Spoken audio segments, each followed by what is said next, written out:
Oh wow, I haven't seen you guys in like a year. Yeah, I probably should have uploaded this yesterday, but I got lazy, I felt kind of sick, and work.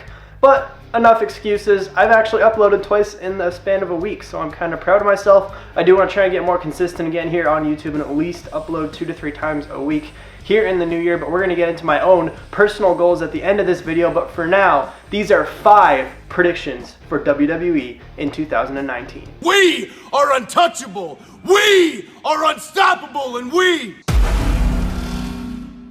are undisputed.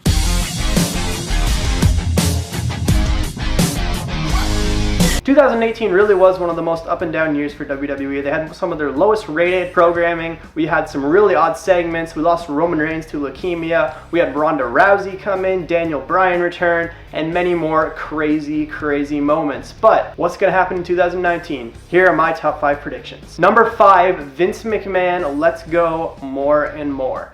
In 2020, as many of you probably know, the XFL, Extreme Football League, is making its return. Vince McMahon is bringing that back, so therefore he is going to have to dedicate more time to this. It seems like it's going to be a project that he's mostly going to be overseeing, so it would not surprise me if he starts to let go even more of WWE. In 2018, we saw Triple H fully take over 205 Live. He's already been running NXT. It's quite obvious that they are grooming him to be the next man to run WWE, so it wouldn't shock me if they even let him take over one of the brands. Maybe Triple H starts running SmackDown Live. Maybe Triple H gets a little bit more creative control. If you're a fan of NXT, you know that Triple H really does have a great mind for the business, and this wouldn't surprise me one bit with the XFL coming up and Vince McMahon obviously getting older. Coming in at number 4 on my list, we need to see a new emergence of a new top dog in WWE. We need a new face of the company. We have lost Roman Reigns for the foreseeable future, and it seems like the company isn't completely behind Braun Strowman, who seemed to be their backup to Roman Reigns.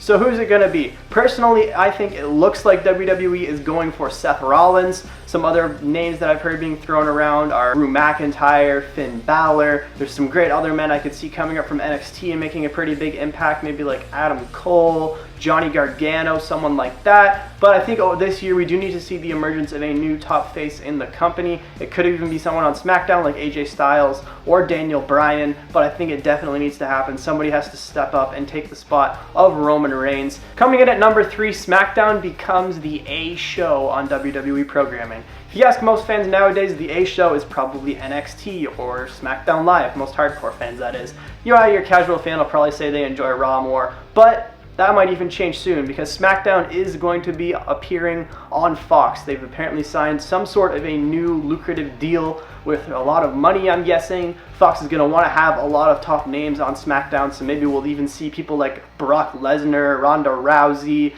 some big names like that moving on over to the blue brand, and the blue brand getting taken a little bit more seriously, pushed up the card a little bit, and SmackDown could very well, this time next year, be the A show. Number 2, women main event all 4 of the big 4 pay-per-views. It's already very heavily rumored that Ronda Rousey is going to main event WrestleMania, either against Becky Lynch or Charlotte Flair, presumably against whoever wins the Women's Royal Rumble this year. But last year we did see the women also main event the Royal Rumble. Could that happen again this year? Could the Women's Royal Rumble close the Royal Rumble? Could the women main event WrestleMania? Could they even main event SummerSlam and Survivor Series? Who knows? This could be the year that we get women main eventing all 4 of WWE's big 4 pay-per-views this calendar year. And number 1, this is an obvious one for every year, but we are going to have some superstars departing the company. Superstars get old faces have to retire for the new faces to come in. We've also got AEW, All Elite Wrestling, coming very soon that I'm sure is going to grab up a bunch of WWE stars who are unhappy with their positions in the company, and we'll just get the other superstars who are either fired, released, or just unsatisfied with their position who will depart for elsewhere or be fired. It has been quite a while since we've had a large group of superstars released, and frankly, it's only a matter of time before it happens again. The question is, who will be leaving? So those are my 5 predictions for the WWE in 2019. Now I just want to get into some of my personal goals for the channel and personally here in 2019. I actually did go ahead and post this on my Instagram along with the whole top 9 thing that everyone does every year. So I'll go through them and elaborate them. If you've already seen them on Instagram, that's cool. If not, you should follow me over on Instagram because I'm literally 10 followers away from 2,000 right now, and I like followers. So my goals for 2019 are as follows. I want to be more confident in myself and what I do here on YouTube. I'm a pretty socially awkward guy. I don't really talk about my channel a whole lot in public. If you know me in real life, I kind of just shy it away because I don't want the attention. But I want to be a little bit more confident and be proud of all the hard work I've put into my videos, my Instagram, all that sort of stuff. So that's one of my big goals for this year. In terms of my numbers, I'd like to have at least 20 to 25,000 subscribers. That's about 5 to 10,000 subscribers this year. I think we can easily accomplish that if I actually start grinding out videos pretty regularly, which is one of my big goals for this year. I would like to have around 3 to 5,000 followers over on Instagram. I'm about 10 away from 2,000 right now. As I mentioned, go follow me in the description. But yeah, I'd like to get my followers up a little bit and start posting more over on Instagram. As I mentioned, I do want to get a regular upload schedule, probably 2 or 3 videos a week. Maybe I can eventually get up to daily uploads again. Who knows? I'm going to shoot for it. I'm going to try and upload a lot more than I did this year. I just sort of kind of slumped and fell off. Towards the end of the year, I just felt really burnt out and I didn't really have too many video ideas or videos that I wanted to make. Felt like I was forcing myself to make certain videos. So another one of my goals is to make the videos that I want to make and not really worry about views and that sort of stuff. I would like to attend 8 to 10 wrestling shows this year and of course cover them on YouTube.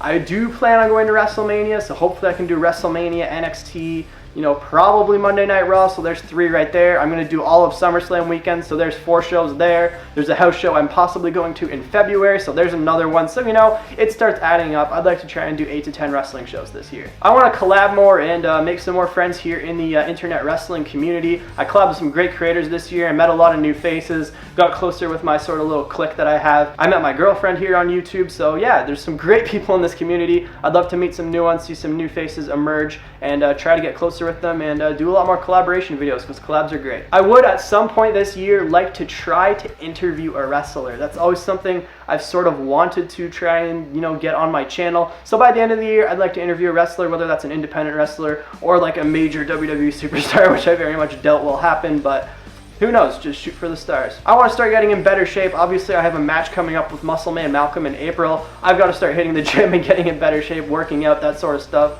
Obviously, it's just a good thing to do as well. So yeah, I want to get in better shape. I'm even going to consider trying wrestling training, but that probably won't start until 2020, until I'm off in university and closer to the big city where I actually can go to a wrestling school, because I live in the middle of nowhere right now. There's no school around here. But before I die, I would like to at least take a wrestling bump to say that I've tried it. And it'd be great if I could make that happen this year. And of course, this is my last year in high school. I will be graduating, and this time next year, I will be off in university. So I'd like to graduate with high marks, get a lot of scholarships so I can go off to the university that I want to, start film school, not be in too much debt, and yeah, just move on with my life. Alright, that's all for the video, guys. Go ahead on down to the description below and follow my Instagram like I mentioned. I'd really appreciate it. I want to hit 2,000 followers as soon as possible. Like the video if you did enjoy. Subscribe to the channel if you're new. Turn on notifications if you think I'm relevant enough to want to know when I upload, because I'm going to try and upload regularly. Like I said, so that's going to do it for the video. Go ahead and comment down below your predictions for WWE in 2019, any personal goals you have, and I'll see you guys very soon.